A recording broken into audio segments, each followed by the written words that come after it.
wabarakatuh. Halo untuk umat Kristiani. Om Swastiastu, Namo Buddhaya, salam kebajikan.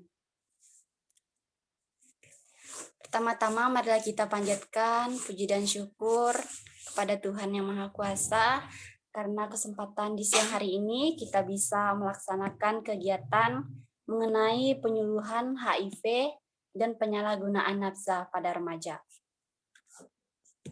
Baik, selanjutnya saya akan membacakan susunan rangkaian acara. Yang pertama, perkenalan dari rekan seminar. Yang kedua, pembacaan doa. Yang ketiga, kita menyanyikan lagu Indonesia Raya. Dan yang keempat, pemateri. Kita mendengarkan pemateri 1 dari Nadiatus Sofi Halimah. Dan pemateri 2 dari Firnanda Ajeng. Dan yang kelima, sesi tanya jawab, dan keenam doa penutup.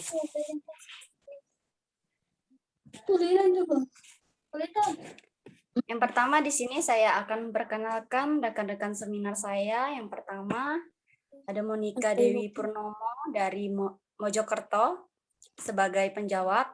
Yang kedua Nadiatus Sofi Halimah dari Donomulyo Malang sebagai pemateri 1. Dan yang ketiga Firnanda Ajeng dari Tumpang Malang sebagai pemateri 2. Yang keempat Kartika Dinda dari Banyuanyar Probolinggo sebagai dokumentasi. Dan dari Bengkayang Kalimantan Barat. Dan saya sendiri Veronica Mika sebagai moderator.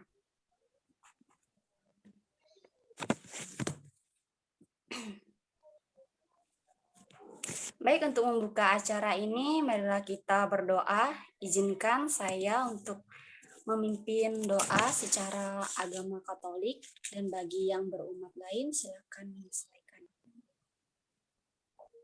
Mari kita angkat kemenangan kita dalam nama Bapa, Putra, dan Roh Kudus. Amin. Allah Bapa yang Maha Pengasih, kami patut bersyukur dan terima kasih kepadamu karena pada siang hari ini kami dapat hadir dalam keadaan sehat yang tanpa kurang satu apapun. Ya Bapa, sebentar lagi kami akan melaksanakan acara penyuluhan kepada audiens kami. Kami mohon semoga Engkau dapat memberkati kami dan semoga acara ini dapat berjalan dengan lancar dari awal, pertengahan hingga akhir nanti ya Bapa. Hanya ini ya Bapa doa anak-Mu. Doa ini hamba serahkan dalam tangan-Mu Tuhan kami Yesus Kristus, yang bersatu dalam persekutuan Roh Kudus yang hidup berkuasa Allah sepanjang segala masa. Baiklah, selanjutnya kita akan menyanyikan lagu Indonesia Raya.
Merdeka.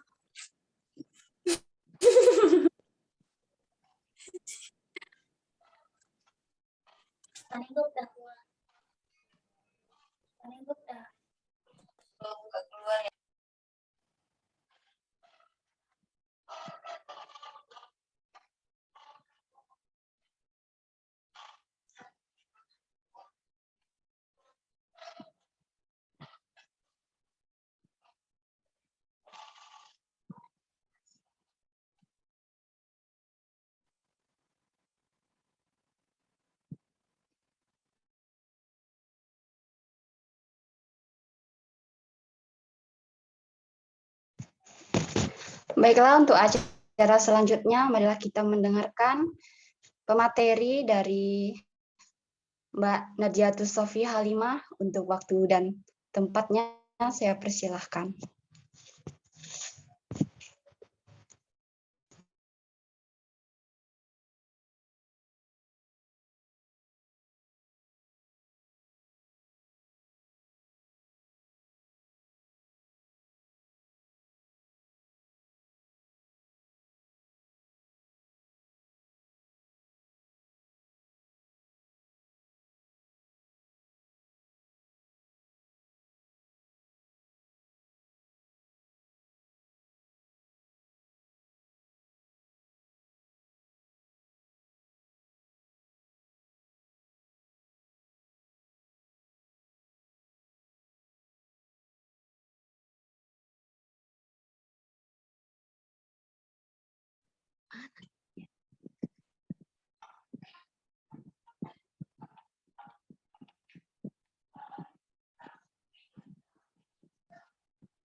Baiklah, dilangsungkan dengan pemateri yang pertama dari Mbak Nadiatus Sofi Halimah. Waktu dan kesempatan saya persilahkan.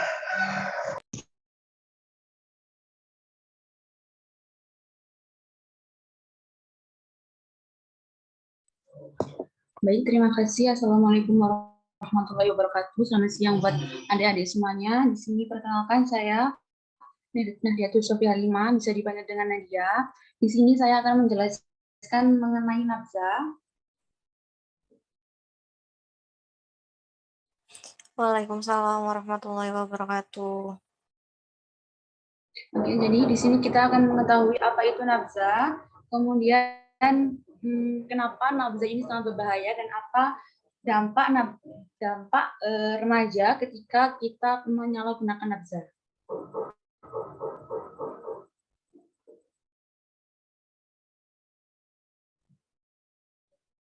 Oke, jadi nafza itu adalah singkatan dari narkotika, psikotropika, dan zat adiktif. Kemudian untuk nafza sendiri adalah obat-obatan yang apabila masuk ke dalam tubuh seseorang itu akan dapat mempengaruhi kesehatannya, kemudian mempengaruhi suasana hati dan perilaku seseorang. Kemudian nafza ini bisa masuk ke dalam tubuh melalui beberapa cara. Yang pertama ada yang dihisap, ada yang diminum, kemudian ada yang menggunakan jarum suntik. Kemudian ada bermacam-macam nafza. Yang pertama ada narkotika.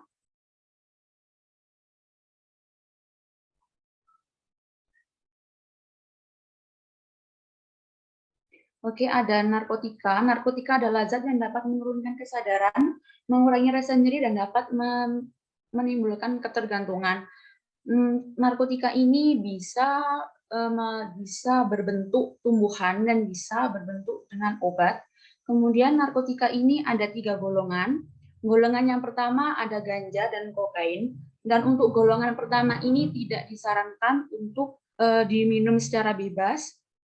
Kemudian hanya digunakan untuk pengembangan ilmu pengetahuan. Kemudian untuk narkotika golongan kedua dan golongan ketiga ini bisa dikonsumsi dengan resep atau dokter, tetapi untuk yang golongan kedua ini masih berisiko tinggi untuk mengalami ketergantungan, tetapi untuk golongan yang ketiga ini sangat rendah untuk mengalami ketergantungan.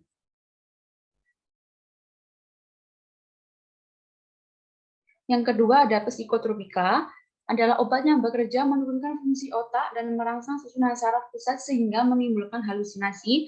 Ini sama juga dengan narkotika, tetapi untuk psikotropika ini ada 4 golongan. Untuk golongan yang pertama ada ekstasi dan LSM.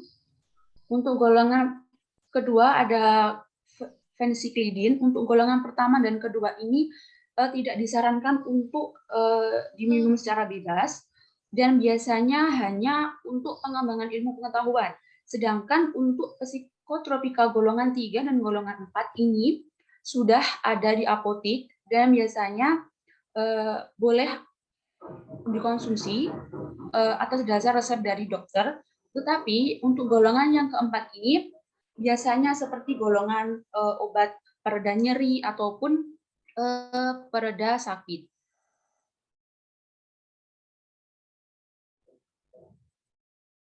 Selanjutnya ada zat aditif. Zat yang apabila dikonsumsi dapat menyebabkan ketergantungan. Zat aditif ini berbeda dengan narkoba dan psikotropika. Untuk contoh dari zat aditif ini adalah lem. Biasanya kan remaja sekarang sering melihat banyak mengkonsumsi, menghirup lem yang sehari bisa 2 botol, 3 botol, itu disebut dengan zat aditif. Kemudian ada juga dengan rokok dan alkohol. Di sini ada alkohol memiliki 3 golongan. Untuk golongan yang pertama memiliki kadar alkohol 1-5%. Ini biasanya masih terjual di toko-toko. Kemudian untuk golongan yang B ada anggur polosem. Anggur polosem ini seperti anggur fragmentasi atau tape, air tape. Ini dengan kadar alkohol 5-20%. Dan yang terakhir ini batas manusia atau seseorang mengkonsumsi alkohol adalah di golongan C, karena di golongan C ini kadar alkoholnya ada 20-45% seperti arak, whisky, dan vodka. Kemudian, kenapa remaja rentan terkena narkoba? Kenapa sih? Karena ada 3 faktor. Yang pertama adalah keluarga. Karena keluarga broken home atau kurang perhatian dari keluarga, itu rentan sekali untuk terkena narkoba. Yang kedua ada pergaulan.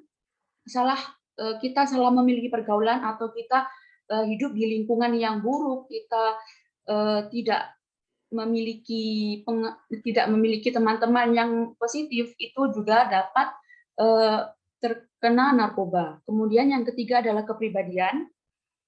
Kepribadian ini tidak memahami wawasan, kita tidak memiliki pengetahuan yang banyak tentang narkoba, ataupun kita jauh dari Tuhan atau agama kita, itu juga rentan terkena narkoba.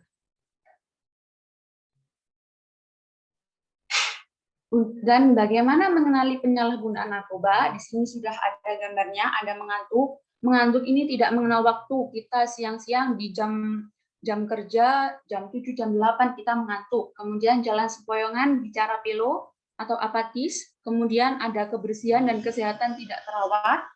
Kemudian ditemukan alat bantu penggunaan narkoba, seperti di tas ada alat penghisap ataupun ada jarum suntik. Kemudian untuk bukti fisiknya ada banyak bekas sayatan atau suntikan. Suntikan ketika kita mengkonsumsi obat melalui suntik. Kemudian emosional juga. Kemudian untuk kepribadian kita sering mengurung diri, jarang bersosialisasi, menghindari pertemuan dengan keluarga.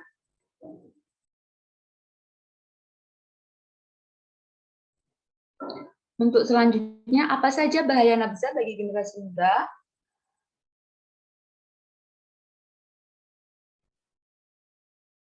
Yang pertama ada bahaya psikis, sulit berkonsentrasi. Dulu yang kita sebelum kita mengenal nafza, kita berkonsentrasi, kita mengerjakan tugas atau mengerjakan pekerjaan dengan baik, kemudian kita cepat tanggap. Sekarang menjadi sulit berkonsentrasi, lamban kerja, kemudian kita juga ceroboh, kemudian bisa juga tingkah laku yang brutal, hilang kepercayaan diri, kemudian bisa juga dengan penuh curiga.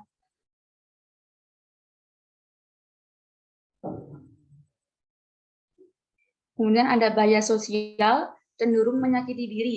Misalnya, ini sudah ada di contoh gambar ketika seseorang sudah benar-benar ketergantungan dan dia tidak memiliki sabu-sabu ataupun jenis obatan yang ingin diminum, dia bisa untuk menyayat tangannya sendiri karena di dalam tubuhnya ini sudah memiliki banyak mengandung obat-obatan, dia bisa meminum darahnya sendiri karena sangat ketergantungan. Kemudian ada gangguan mental, merepotkan dan menjadi beban keluarga.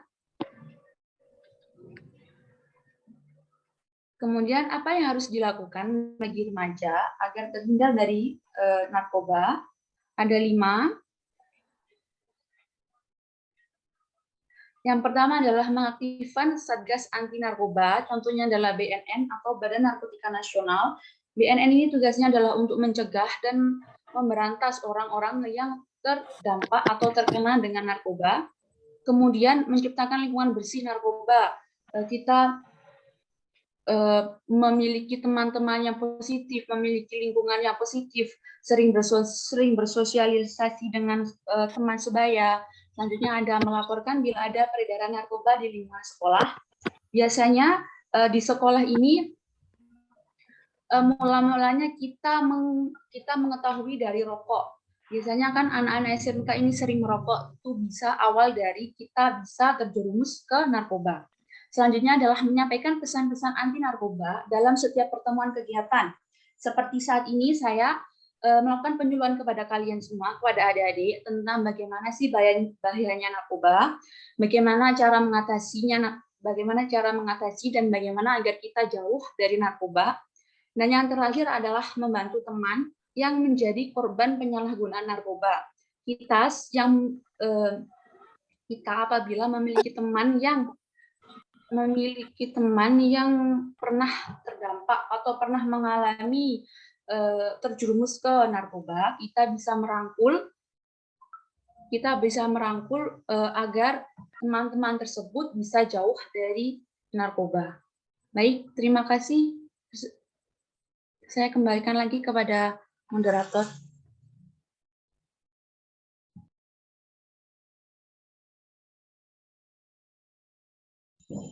Baiklah, terima kasih kepada Mbak Nadia Tusofi Halimah yang telah memaparkan materinya yang sangat bagus sekali. Dan terima kasih juga kepada yang telah memberikan pengetahuan ya untuk kita, untuk anak-anak remaja. Dan selanjutnya kita masuk ke melaksanakan penyuluhan mengenai HIV/AIDS. Pemateri dari teman saya, Mbak Firnanda Ajeng. Kepada Mbak Firnanda Ajeng, waktu dan tempat saya persilahkan. Baik, terima kasih kepada moderator. Perkenalkan, nama saya Firnanda Ajeng. Saya asli dari Tumpang. Di sini saya akan menjelaskan tentang apa itu HIV atau AIDS.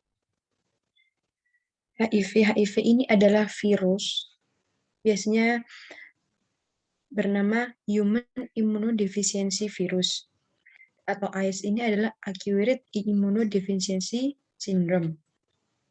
Nah, HIV ini adalah virus yang menyerang sistem kekebalan tubuh penyebab AIDS.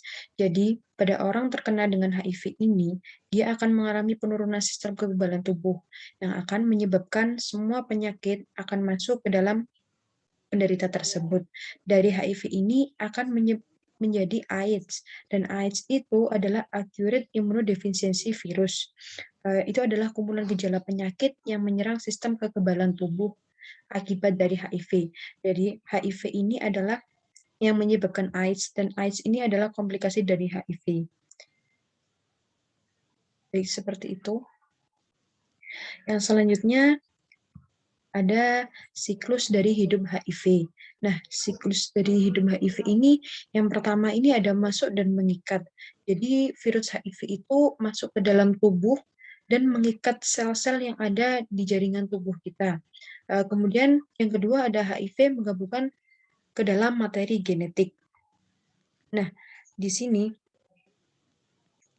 ada tahap transkrip mundur dan integrasi genom. Dalam memanfaatkan kelengkapan yang dimiliki, sel genom virus ini harus digabungkan dengan sel genom sel inang dengan cara diintegrasikan melalui penyisipan dalam molekul DNA yang dimiliki oleh inti sel inang. Nah, kemudian yang ketiga ini ada memperbanyak diri. Dan memperbanyak diri ini atau biasanya nama medisnya itu adalah replikasi diri. Dalam virus HIV ini, virus itu akan mengubah RNA menjadi DNA dengan bantuan enzim reverse transcript yang dinamakan atau transkrip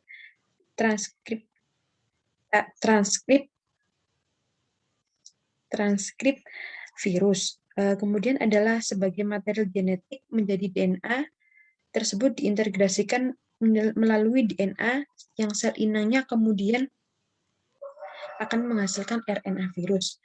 Kemudian terjadilah pembentukan tunas. Nah, di pembentukan tunas ini akan ada sel-sel virus yang baru, kemudian terjadilah nomor 5 ini adalah bagian yang dirakit terdapat di dalam sel itu sendiri. Sel ini akan menjadi virus-virus yang dewasa yang akan menyebar ke seluruh tubuh pada pasien penderita HIV tersebut. Nah, dari situ semua penyakit maupun biasanya orang HIV itu disertai dengan TB. TB itu adalah penyakit paru yang menyerang akan menimbulkan gejala yaitu sesak nafas. Dan kemudian selanjutnya ada bagaimana kita bisa terinfeksi dengan HIV atau AIDS. Ada empat cara untuk kita bisa terinfeksi HIV AIDS. Ada exit, survive, sufficient, dan enter. Exit ini adalah keluar dari tubuh manusia.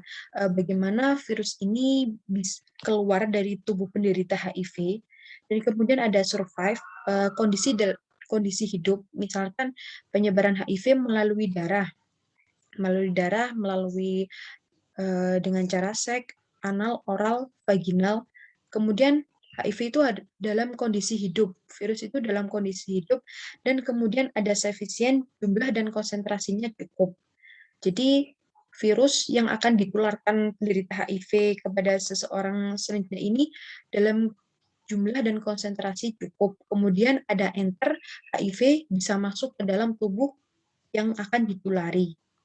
Nah, selanjutnya, setelah bagaimana kita terinfeksi HIV, apa saja sih gejala dari HIV? Yang pertama ada berat badan turun dengan drastis. Jadi orang yang terkena HIV itu akan mengalami penurunan berat badan dikarenakan kekebalan tubuh pada penderita HIV itu sendiri sudah menurun. Jadi akan terjadi nafsu makan menurun, kemudian mual muntah yang berlebihan, kemudian diare yang berlebihan. Kemudian yang kedua ada demam yang berkepanjangan lebih dari 38 derajat Celcius. Penderita HIV itu akan mengalami demam yang berkepanjangan. Kemudian ada pembesaran kelenjar di getah bening, seperti biasanya kelenjar getah bening ada di leher, di ketiak, di lipat paha yang timbul tanpa sebab karena penurunan dari sistem imun tersebut. Kemudian terjadi diare atau BAB yang berlebihan. Nah, ini akan menyebabkan berat badan turun tadi. Kemudian timbul bercak-bercak merah kebiruan atau biasanya disebut dengan kanker kulit dan Kaposi sarkom. Akan terjadi bercak-bercak gatal, biasanya juga sesak nafas tadi yang berkepanjangan. Ini adalah komplikasi dari HIV. HIV sudah menjalar ke paru-paru yang menyebabkan sesak nafas dan batuk yang berkepanjangan. Kemudian sariawan yang tidak sembuh-sembuh. Nah, ini dari menurunnya sistem kekebalan tubuh, kemudian virus-virus yang lain itu akan masuk. Nah, contohnya ini adalah sariawan. Ada jamur pada biasanya tumbuh di dalam mulut, akan terjadi sariawan yang tidak sembuh-sembuh. Nah, itu adalah gejala dari HIV. Selanjutnya ada bagaimana sih cara penularan dari HIV? HIV ini akan menular melalui yang pertama adalah hubungan seksual dengan penderita HIV, yaitu melalui anal, oral, dan vaginal. Kemudian ibu pada bayinya ini jika sang ibu terdiagnosa HIV, kemudian bayinya itu menyusu pada ibunya tersebut, itu adalah cara penularan dari HIV. Kemudian yang ketiga ada darah dan produk darah yang terinfeksi dengan HIV atau AIDS. Misalkan kita sakit, kemudian donor darah. Nah, itu sebelum seseorang donor darah itu biasanya harus dicek apakah ada penyakit yang menular atau bagaimana. Kemudian yang keempat ada pemakaian alat kesehatan yang tidak steril. Nah, yang beredar yang menyebabkan banyaknya penularan HIV ini adalah melalui jarum suntik. Misalnya pemakai narkoba, dia melakukan pemakaian narkoba suntik itu melalui bergantian gitu. Dan orang tersebut tidak tahu jika orang yang setelah memakai jarum suntik tersebut terinfeksi dengan HIV. Kemudian alat-alat yang menoleh kulit seperti jarum suntik tersebut tadi, seperti alat tato itu kan menggunakan jarum suntik. Kemudian di sini ada jarum suntik yang berlebihan, itu tadi ya penjelasan dari jarum suntik. Kemudian setelah cara penularan dari HIV, ada apa saja sih? HIV itu tidak menular melalui apa saja. Yang pertama ada ciuman. Ciuman ini tidak menularkan HIV ya, karena HIV itu bisa menular melalui kontak darah, melalui hubungan seks, anal, oral, maupun vagina. Kemudian ada air susu ibu. Kemudian berpelukan. Tidak juga tidak akan menularkan HIV kecuali si penderita tersebut terdapat luka dan mengeluarkan darah yang bisa menularkan kepada kita. Yang kemudian yang ketiga ada toilet. Toilet ini juga tidak menularkan HIV karena tidak mungkin juga si penderita itu menularkan lewat toilet. Yang keempat ada terpapar batuk dan bersin. HIV ini tidak menular melalui terpapar batuk dan bersin kecuali pada penderita HIV tersebut ada komplikasi seperti TB, seperti itu tadi, itu baru penyakit yang menular.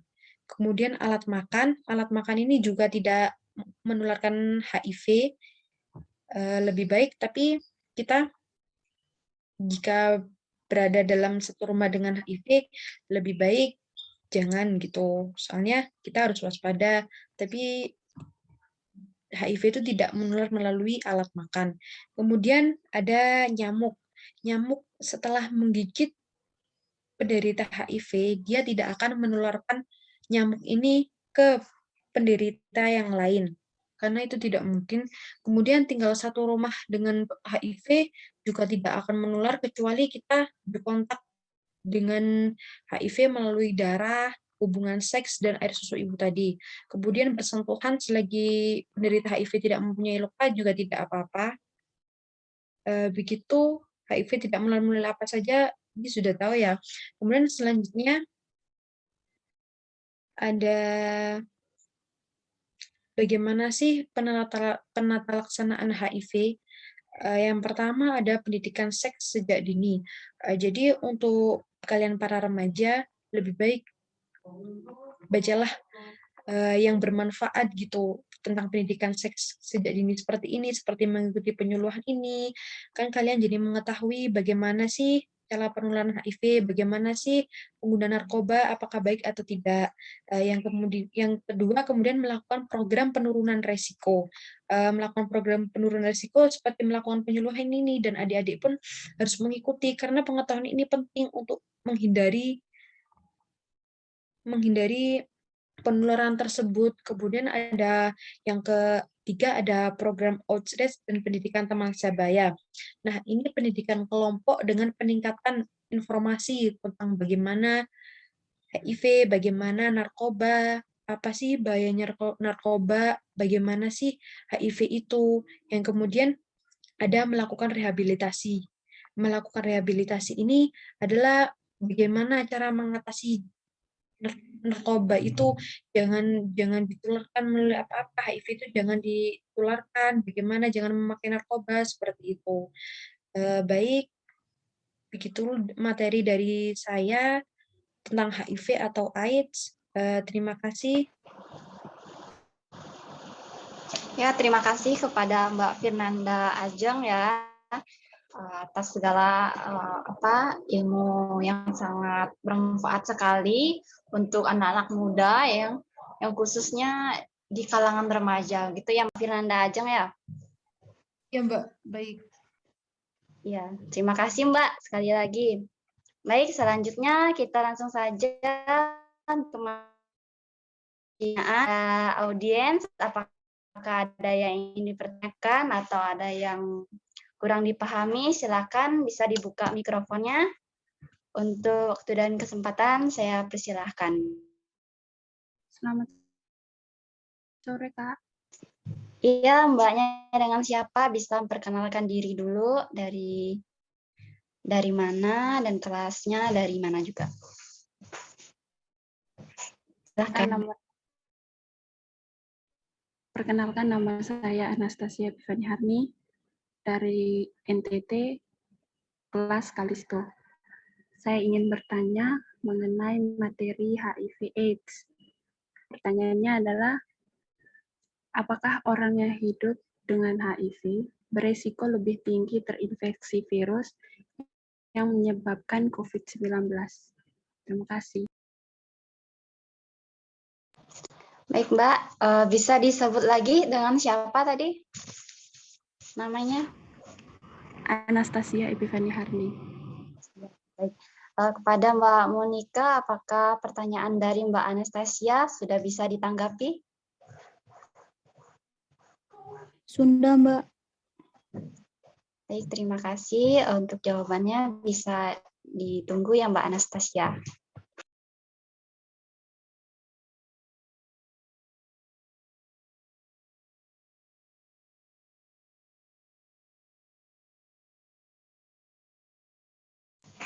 Baik, apakah ada lagi yang ingin pertanyakan, audiens?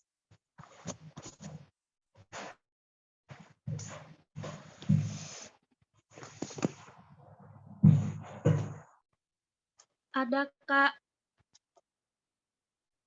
Baik, silakan kepada Ade untuk bisa on cam dan juga bisa memperkenalkan dirinya dari mana, alamatnya, dan juga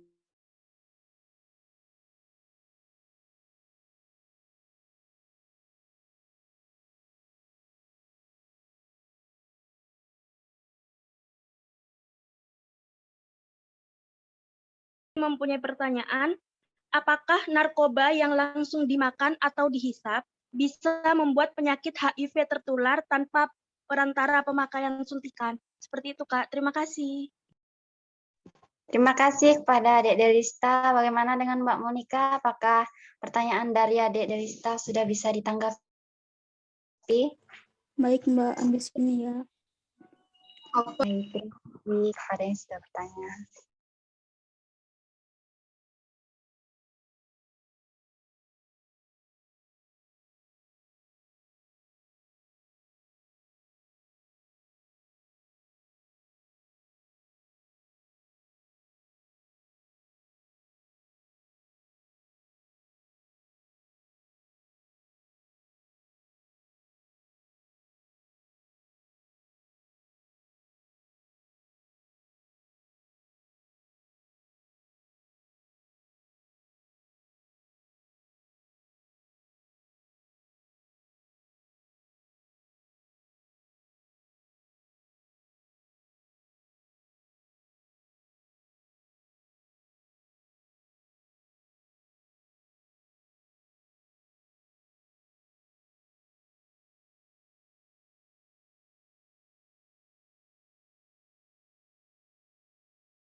Mohon izin, moderator izin menjawab. Baik, silakan pada Mbak Monika.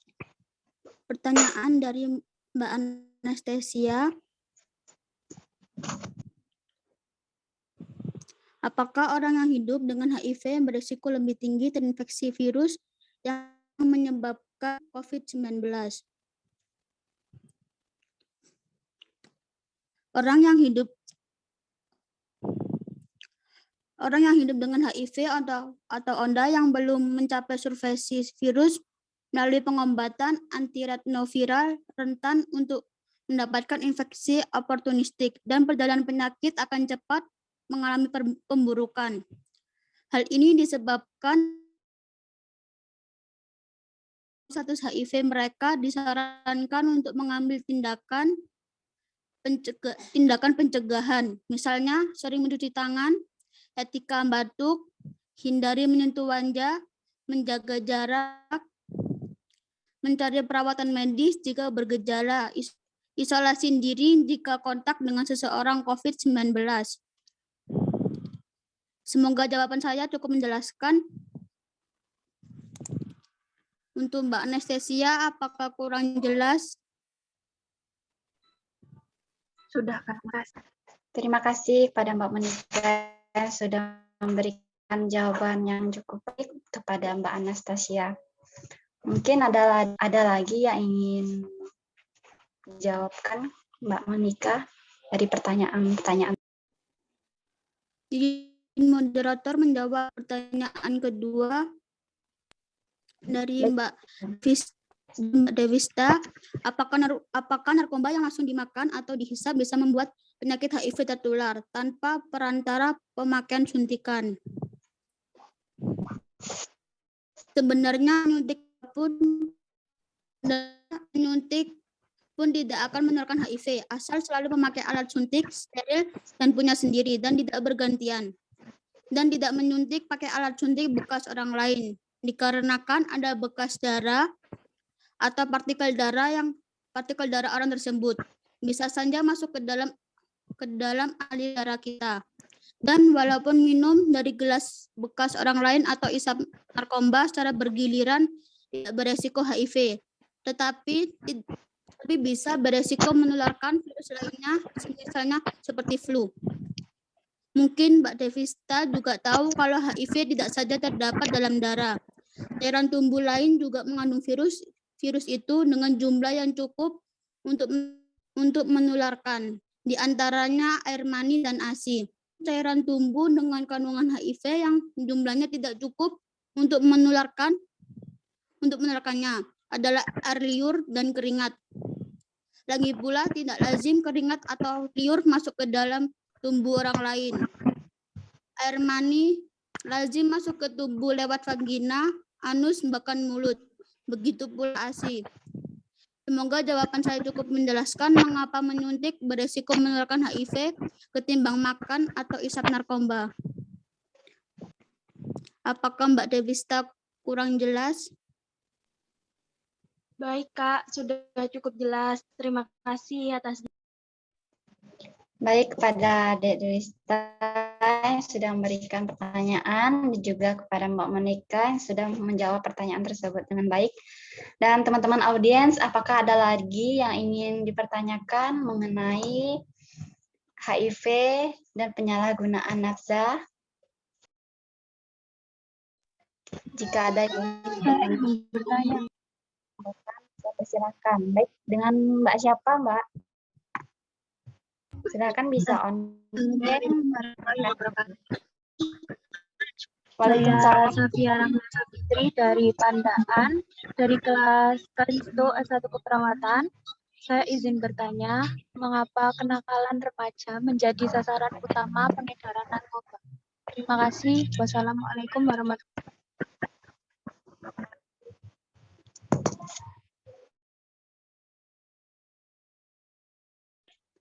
Baik, terima kasih kepada Mbak Safira ya tadi ya. Dengan Mbak Monika, apakah pertanyaan dari Mbak Safira sudah bisa ditanggapi? Bisa, Mbak. Baik, terima kasih.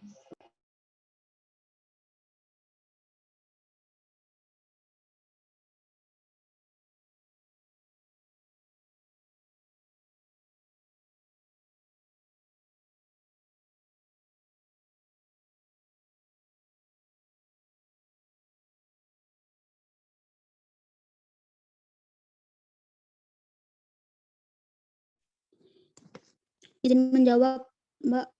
Dari pertanyaan dari Safira, kenapa kalangan remaja menjadi sasaran utama pengedaran narkoba?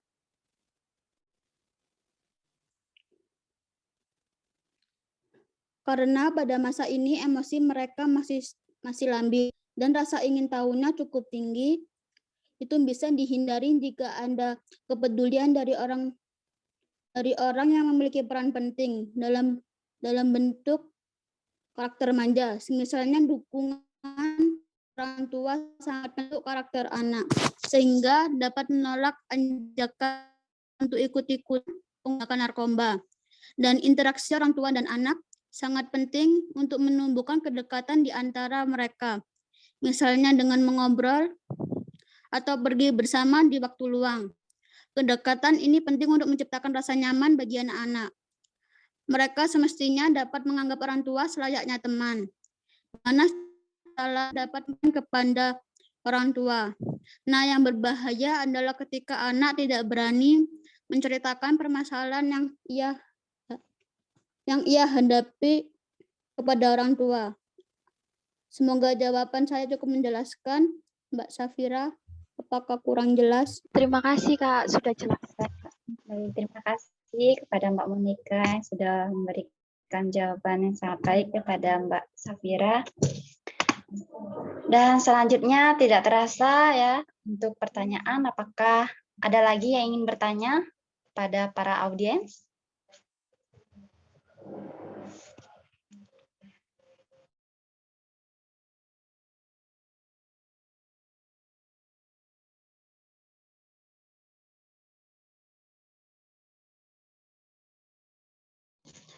Baiklah, jika tidak ada lagi yang ingin dipertanyakan, terima kasih kepada semua rekan-rekan dan pada audiens. Tidak terasa, kita sudah sampai di penghujung acara. Terima kasih banyak dan kepada audiens yang sudah mengikuti acara penyuluhan kami. Dan terima kasih juga kepada audiens yang sudah memberikan pertanyaan untuk penyuluhan kami mengenai HIV dan penyalahgunaan narkoba. Ini untuk seminarnya saya tutup. Sebagai doa penutup, izinkan saya untuk memimpin. Secara agama Katolik, bagi agama yang berbeda silahkan menyesuaikan. Dalam nama Bapa, Putra, dan Roh Kudus, amin. Allah Bapa yang Maha Pengasih, kami patut bersyukur dan terima kasih kepadamu karena apa yang telah kami laksanakan pada siang hari ini, kami dapat melaksanakan kegiatan ini dengan lancar. Ya Bapa, kami mohon sertailah kami selalu dan berkatilah kami dimanapun kami berada. Hanya di Bapa doa anakmu, doa ini hamba serahkan ke dalam Tuhan Yesus Kristus yang bersatu di dalam persekutuan Roh Kudus yang hidup berkuasa Allah sepanjang segala masa. Amin. Bapa, Putra, dan Roh Kudus. Amin. Baiklah, saya sebagai moderator mohon izin pamit undur diri. Mohon maaf jika ada tutur kata yang kurang berkenan di hati para audiens. Mohon maaf untuk waktu dan kesempatan dari teman-teman semua. Saya ucapkan terima kasih. Sekian dari saya. Terima kasih Untuk juga teman-teman yang Mbak. Bapak absen terlebih dahulu ya di room chat. Oke. Baik, Mbak. Terima Iya, kasih Pak. banyak, Mbak.